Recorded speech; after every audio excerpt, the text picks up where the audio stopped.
नमस्कार, जम्मू कश्मीर मिलाप न्यूज में आपका स्वागत है और मैं हूं आपके साथ रामपाल।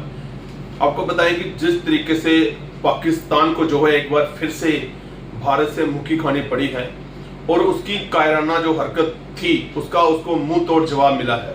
हमारे देश का व्यापारी वर्ग इसको, विशेष करके जम्मू कश्मीर का व्यापारी वर्ग इसको, इस पूरी घटनाक्रम को किस तरीके से देखता है, आज उस पर हम बातचीत करने जा रहे हैं। और हमारे साथ अप्सरा रोड ट्रेडर एसोसिएशन के अध्यक्ष अनिल कोहली जी हमारे साथ हैं, उनसे बातचीत करेंगे और देश में जिस तरीके का ये घटनाक्रम हुआ इस पर उनका क्या कहना है वो जानेंगे। सर, आपका स्वागत है जम्मू कश्मीर मिलाप न्यूज में। बहुत बहुत शुक्रिया जो आपने हमें यहाँ पे आमंत्रित किया है इस डिबेट के लिए।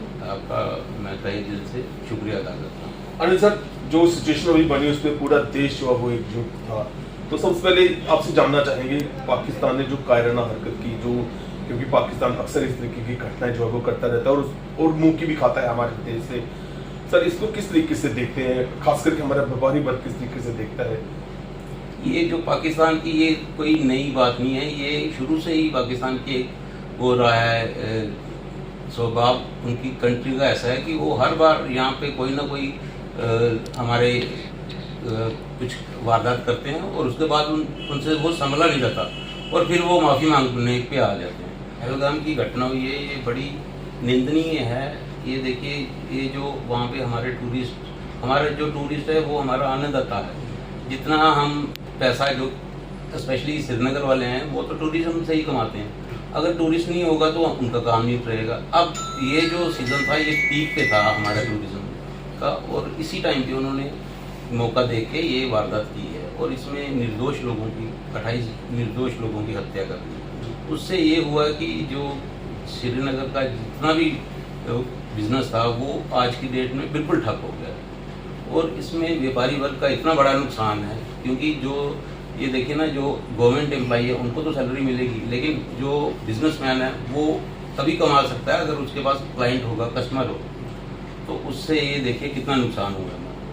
और ये पाकिस्तान की हर बार यही हो रहता है कि ये हर बार कोई ना कोई वारदात करते हैं और बाद में ये उनसे संभला नहीं जाता तो फिर ये माफ़ी मांगने पे आ जाते हैं। फिर दूसरी कंट्रीज़ को बीच में इन्वॉल्व करते हैं, अमेरिका को करेंगे, यूएई को करेंगे, सबको फिर ये माफ़ी मांगने पे आ जाते हैं। वो इंडिया के सामने कुछ भी नहीं है, लेकिन फिर भी वो पता नहीं उनको क्या ये प्रॉब्लम है कि ये बार बार हमें तंग करते हैं। इस तरीके से मोदी सरकार द्वारा ऑपरेशन सिंदूर चलाया गया, उसके बाद पाकिस्तान को उसके घर में घुस के जो वो मारा गया है।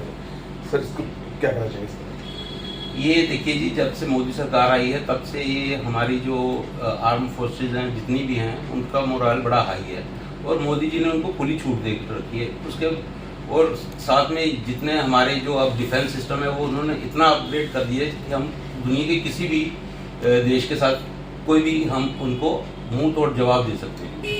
और ये पहली बार है दुनिया में कि एक न्यूक्लियर स्टेट के अंदर जाके इंडिया ने उनके घर में जाके घुस के मारा है और इतनी बुरी तरह से मारा कि उनके बड़े बड़े शहर तबाह कर दिए। तो वो उसके बाद भी उनको वो कोई शर्म नहीं है। जब सीज फायर हुआ तो उसके 3 घंटे के बाद उन्होंने दोबारा सीज फायर तोड़ दिया है।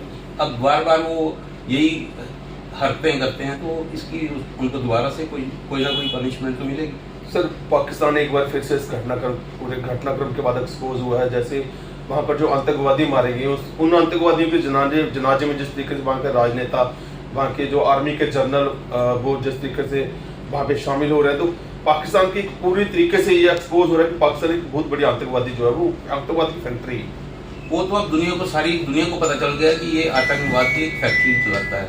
क्योंकि अब देखिए, जैसे कोई मिलिटेंट मरा है उसके जनाजे में उनके जो टॉप मोस्ट आर्मी कमांडर्स थे, उनके टॉप ब्रॉस जो पुलिस ऑफिसर थे, वो सारे उनके जनाजे में शामिल हुए। इससे यही पता चलता है कि वो उनके संरक्षण में ही है सब कुछ होगा। क्योंकि जब भी घटनाक्रम होती है देश एकजुट होता है और जो है वो इसका जो है वो कड़ा संज्ञान लेता है। सर, व्यापारी वर्ग जो है उसकी तरफ से क्या एक मैसेज रहेगा, क्योंकि आप अध्यक्ष हैं ट्रेडर एसोसिएशन के, तो सर क्या मैसेज रहेगा? देखिए जी, हम लोग तो हमेशा अपने देश के साथ हैं। अगर देश रहेगा तो हम हैं, अगर देश चलेगा तो हम चलेंगे। नो डाउट इसमें हमारा बहुत फाइनेंशियली लॉसेस तो बहुत बड़े हुए हैं बिजनेसमैन के, लेकिन उसके बावजूद भी हम देश के साथ खड़े हैं और देश के साथ ही रहेंगे।